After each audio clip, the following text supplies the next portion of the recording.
এই একটা লাভ দিলে ওলান ধরার লগে লগে লাভ দিলে কাকন দেই। এই যে একটা ঘটনা আছে দর্শক, ঘটনাটা হইল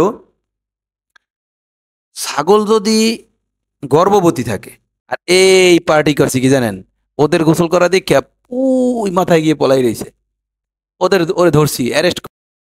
আসসালামু আলাইকুম দর্শক।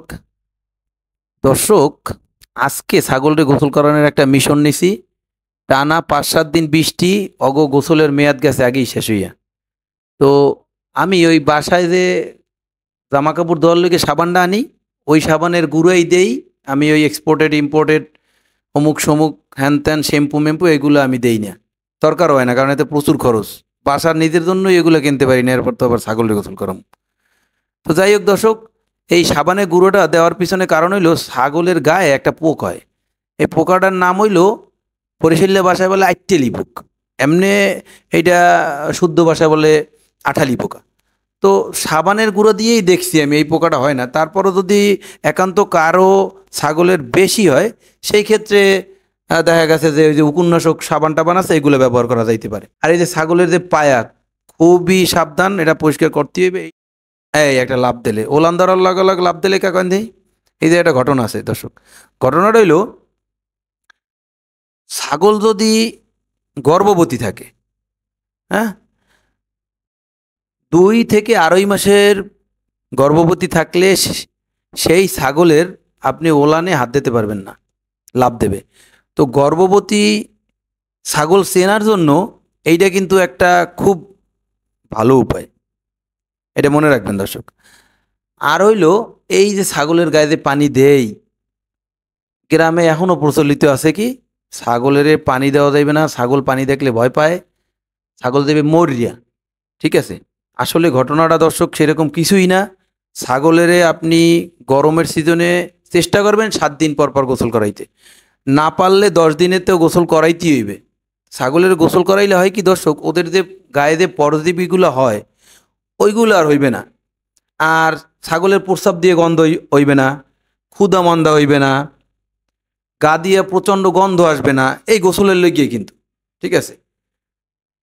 আর আরেকটা জিনিস, এগুলো হচ্ছে কমন সেন্স দর্শক, সেটা হলো একটা সাধারণ জিনিস হইলো, ধরেন বাইরে প্রচণ্ড ঠান্ডা, তাপমাত্রা মনে করেন মাইনাসে নেমে গেছে, ভাই আপনারে পাও ধরিয়ে গোসল করাইতে পারবে? তা আপনি ছাগলটারে কে খালি খালি গোসল করাই কষ্ট দেবেন? এই ওয়েদারটা ভালো থাকলে গোসল করাইবেন। এই যেমন আজকে আমার দেখছি ওয়েদারটা ভালো, বাজে 10:30, চিন্তা করলাম যে 11:30 12:30, 2 ঘন্টার মধ্যে মনে করেন যে ছাগলটা শুকিয়ে যাবে। মানে ওদের শুকানোর জন্য 2টা ঘন্টা টাইম দিতে হইবে, 2 ঘন্টা টাইম দিলে ও শুকিয়ে যাইবে, ব্যাস, ঠান্ডা লাগার কোনো সম্ভাবনাই নেই।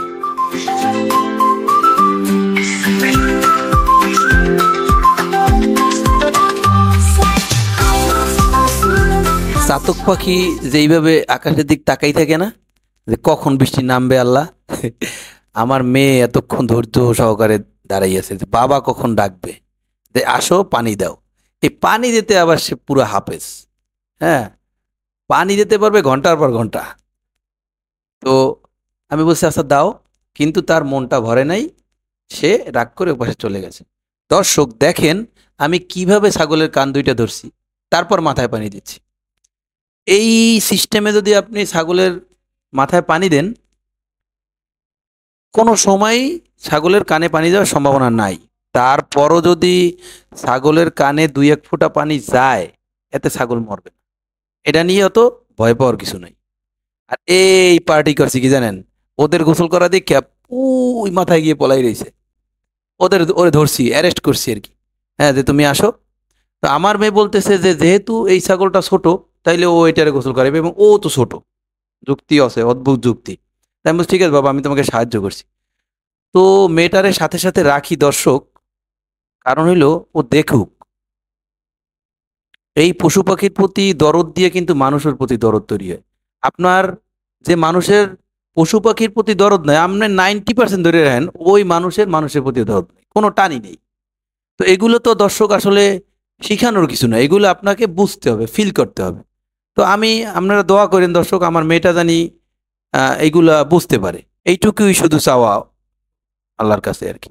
তো দর্শক, মানে এত পানির পিপাসা লাগছে, আপনার ভাবির কাছে পানি চেয়েছি, পানি দিয়ে গেছে, আর দুইটা নিউজ দিয়ে গেছে সে, ইম্পর্টেন্ট নিউজ। একটা হইলো গাছে ড্রাগন পাকছে, সেই নিউজটা। আর একটা নিউজ হইলো গাছে পেয়ারা পাকছে।